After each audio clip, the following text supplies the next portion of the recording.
Because the Ferguson Verdict by Iris Sakaguran is a very impactful essay about racism in the world and the hate crimes Iris Sakaguran saw and experienced. It is a very profound essay, and the way it explains the horrors of that time.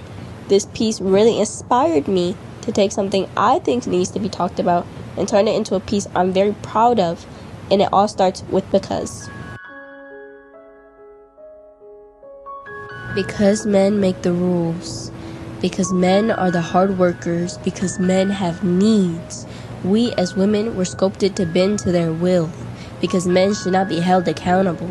Because she was asking for it. Because she never got the chance to ask for anything at all. Women started to fight back and not bend so easily.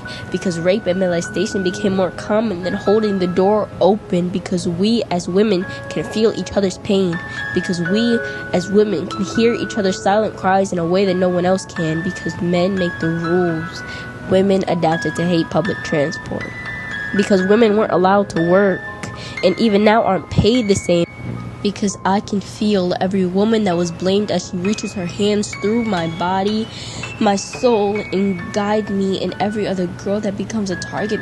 Because as a woman, you must teach your daughters that from puberty and even before that, men will see you as prey. Because the odds are forever stacked against you and very rarely turn in your favor. Because women must teach each other how to hold your keys in between your fingers at night. Because I have to decipher which eyes mean to compliment and which ones mean to find their next victim. Because that is the reality of so many women. Too many women to count. Because wanting to look good for yourself can be misread as an invitation. Because there was never a place for us that wasn't tainted with deceit. Because the suffering and silence and stuffing our feelings down was not enough for men. Because most cases not being reported doesn't mean it didn't happen. Because it isn't all men, and I can give you that, but because it is enough that most often than the ones closest to you.